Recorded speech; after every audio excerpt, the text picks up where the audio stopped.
अस्सलामुअलैकुम। मेरा नाम जी शम्मा है जी। मेरी माँ अन्नी मोरी है जी।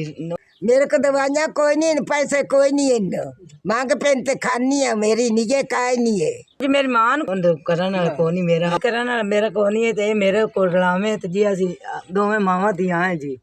ते मैं मांग पहनते खानी है जी, गरीबनी हाँ, मेहनत मजदूरी है कोनी। अगू बड़े हालात खराब हैं जी, माड़े देन बड़े दी असी दोकी ना अगू सट है जी, तो मेहनत लभदी नहीं जी।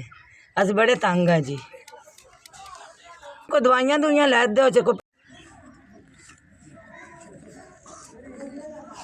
SVS शुक्रिया तुहाडा जी, मेहरबानी जी। मेरा तुहाडा 5000 जी पहुंचाया मेरे को। अल्लाह पाक तुहानू घना देवे, तुहाडा कारोबार है बरकत देवे जी। अल्लाह तुहानू इन्ना देवे ना, इवें गरीबां दी इमदाद दित्ती रखो जी। इन्ना पैसों दी जी अम्मा दी मैं दवाई लैसां जी, अम्मा दे औखे वेले काम आए ने जी। दवाई दे अल्लाह तुम घना देवे, अल्लाह उनकी हयाती करे, वड्डी उम्र करे, अल्लाह चोखा दे कोई दे महीने पकड़ा तोड़े।